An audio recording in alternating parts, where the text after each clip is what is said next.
Steph with Birch Hill Properties here in Minnesota, local real estate agent.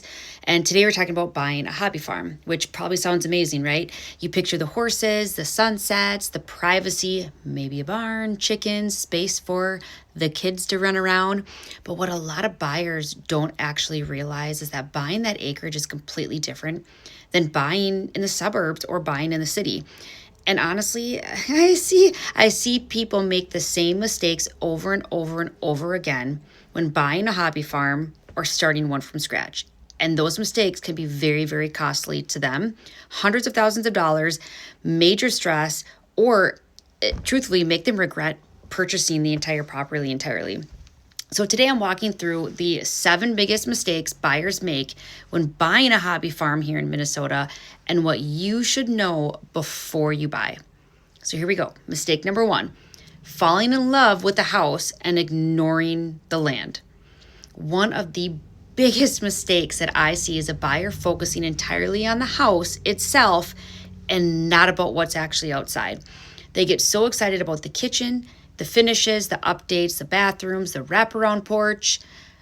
Oh man, but what barely pay attention to is the actual land itself and how they're going to manifest that. And with acreage properties, the land is a huge part of the value. You can renovate a house. You can make a lot of changes. You cannot easily fix things like poor drainage, unusable swampy pastures, steep terrain, awkward layouts, bad fencing setups, right? Depending on what you're doing on your property. So I always tell buyers to walk the property and actually walk it, talk about it, get the lay of the land, not just pretty parts near the house and what your flower garden looks like. Walk the low spots, walk the tree lines, look at neighboring properties and see how usable that acreage really is. Because sometimes 10 acres on paper might just be only 10 acres, right? There may only be 3 usable acres in real life. So think about that. Mistake number 2, not understanding septic and well systems. Again, very different than living in the city. If you're coming from the suburbs, private well and septic systems are usually completely new territory for those people. And somebody gets excited about septic systems until they're replacing one. And let me tell you, $12,000 to $35,000 is a lot. A failed septic system can cost tens of thousands of dollars at minimum. So wells can have, water quality issues, poor flow rates, expensive repair needs as well. So it's really important to understand septic compliance. And a lot of times if you get a loan, they're going to make you have that tested anyway. But water quality is a huge one for testing well water. Depending on the age of the system, the whole thing might need to be replaced. And this stuff is not glamorous, but it does matter a lot. And honestly, I would rather have an average kitchen and a great septic system than the other way around. I know people that have learned the hard way.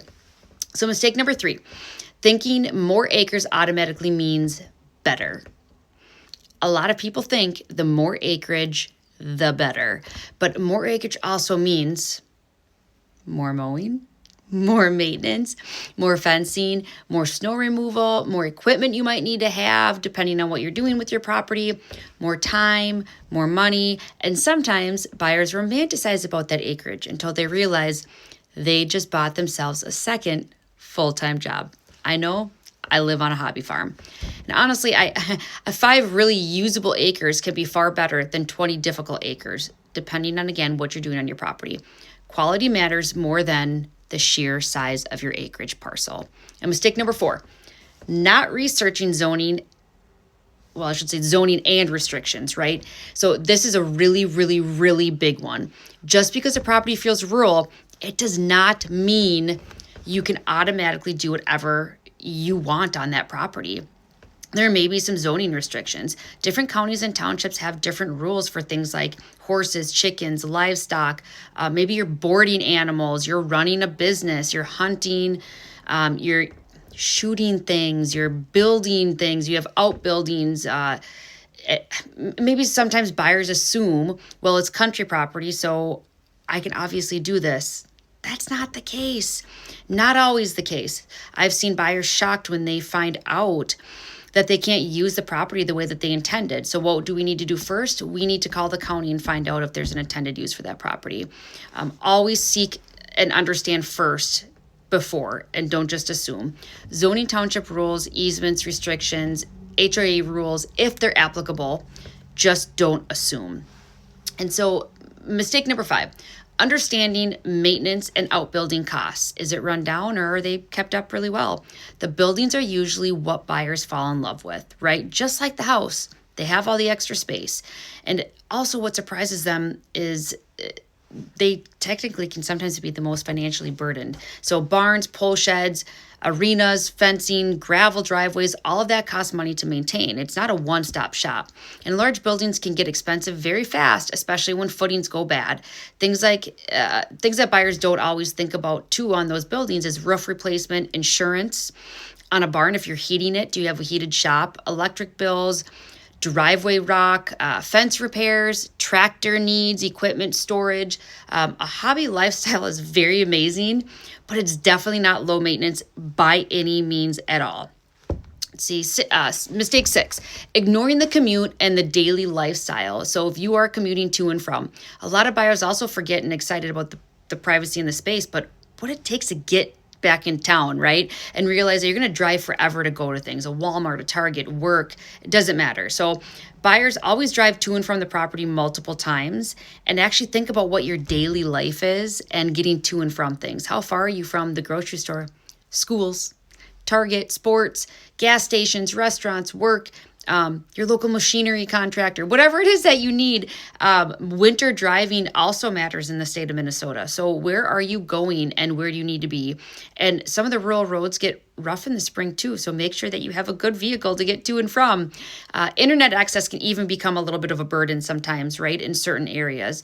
A property can be beautiful and still not fit your lifestyle. So you will have to adapt. And mistake 7, not thinking about future resale. The last mistake is buyers only think emotionally and not thinking about the resale. They want it, so they get it, but they don't think about what comes next. And I get it. Acreage properties are emotional purchases because we all want this homestead lifestyle. But some properties are much harder and resell. They're much harder to resell later. I should say it like that. And things like strange layouts, odd setups, inaccessible land, over customized barns, unusual floor plans, difficult financing situations is another one that I've ran into before. And the buyer pool for some hobby farms is going to be smaller because, especially me on my property, right? I have set it up very specifically.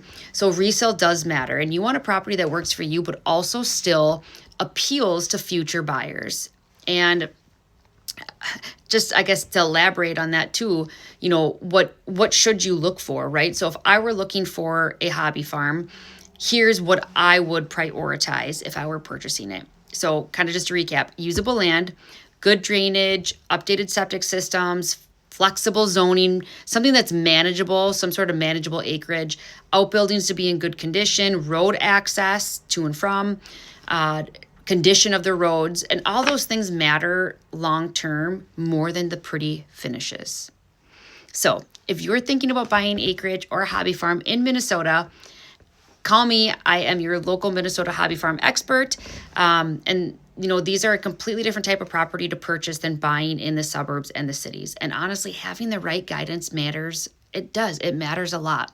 I help buyers navigate acreage, hobby farms, horse properties, and country homes all over the Northwest Metro and Central Minnesota. I also own one myself that I built from the ground up. So if you have any questions, feel free to reach out to me.